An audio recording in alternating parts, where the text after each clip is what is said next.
Not everyone can have an open terrace, a backyard, or a sprawling front yard to grow their favorite greens.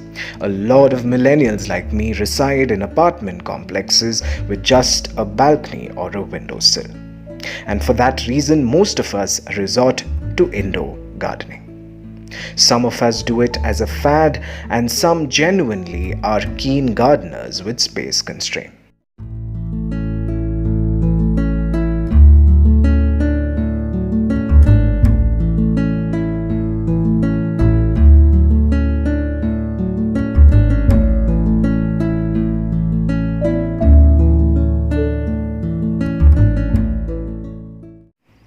Hello everyone, welcome to Urbanscape Bangalore, and in this episode we will be talking about the most important thing that we must remember as keen indoor gardeners, which is watering our plants. Because it is not the lack of sunlight or fertilizer which is the biggest killer of indoor plants, but it is overwatering and underwatering which are the main reasons why you're not able to grow that favorite pot of pothos or syngonium in your house. So in today's episode, we will be talking about how and when to water your houseplants. There is a wide variety of indoor plants a lot of us know of and grow at home. But you must remember that each variety would have different water needs.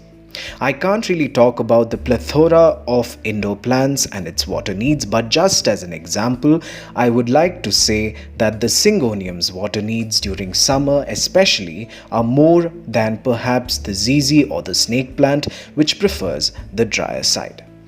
So if I water the syngonium twice a week, I would water the snake plant once in 2 or 3 weeks. So different plants, different water needs. Do your bit of research before you get your plants home, because bringing a plant home is bringing new life into your abode. Not only that, the amounts of chemical and hazardous pollutants some of these plants can remove is just mind-boggling, to say the least. So here, as you can see, for a garden YouTuber, I just have these many indoor plants. This is because first and foremost, all my south-facing and west-facing areas are clogged by neighboring buildings that block most of the sunlight, so the only exposed part of my house would be the north side, which, as you know, isn't an ideal location for most plants. So these plants actually grow on the windowsill of my bathroom, which faces the east location, and it gets the morning sun. Now let's get to the watering 101s of your houseplants. So to water your houseplants, always do the index thumb finger test. Dip your index finger and thumb into the soil and try taking out 1 inch of the soil and see if it sticks to your hand. If it just falls off your finger as smoothly as salt, without leaving a trace on your finger, then the soil is bone dry and you need to water the plant immediately. You don't really need fancy tools to water your plant, you just need a bath mug like this and water the plant till you see the water trickling down the base plate. For this, you can use tap water. Also, rainwater would be an ideal water source for your indoor plants. If you're absolutely crazy about your plants, you can use distilled water too, which has all minerals removed in it. Hard water is generally not ideal for plants because of its high mineral content that indoor plants don't like. Now, if you put your finger, like I mentioned before, into the container and you find 1 inch layer of soil is very water laden like this, and it becomes very easy to roll it into a clay ball, then you must not water the plant at any cost. Because overwatering is more dangerous than underwatering. Wait for the soil to become bone dry like this and then water your plant. Make sure you water the soil and not the leaves. Adding pebbles like this could help conserve water for a long time, but kind of makes it tough for you to check the water content in the soil, so that is additional and you can either use it or not as per your discretion. Related to the topic of water, let's also talk about humidity.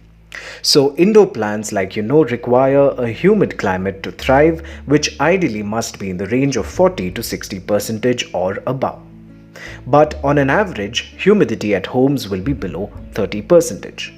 So let's first see what humidity is all about. Humidity is nothing but the amount of water vapor present in the air. Lots of indoor plants are from forest areas where the humidity is really high. So a constant supply of water like a waterfall in the forest or rain increases the humidity level, thereby making the plants happy in its natural environment. Since houseplants live in an artificial setting, you need to give it some source of humidity now and then. So if you aren't growing your plants in your bathroom, then you do not have to worry about humidity, since bathrooms have a running source of water most of the time, hence it is humid and plants tend to thrive there provided your bathroom has the right sunlight exposure. Now that's the catch. If you're not planning to grow your plants in the bath, then you can use either a water sprayer like this and mist its leaves once every week, especially during dry winters when the humidity level is low. Misting leaves during humid summers could lead to fungal infections. You can use Google to check the humidity level of your area or use a thermostat to check indoor humidity. Another way of inducing humidity around plants is by using humidifiers. So this is the traditional humidifier that we use to do some steam inhalation, so you can use the fancy ones too. Just fill the water into the jar and plug it in and place it near your plants. But don't let any part of your plant touch the stool when it is plugged in to avoid burning of the leaves. I have kept this so close just for representation purposes. So folks, now we all know how important water and its elements are in the upkeep of your houseplants and thereby keeping your house and its inhabitants happy and healthy. The next time you grab that water can of yours in haste just because you feel extra loving towards your plants, think again.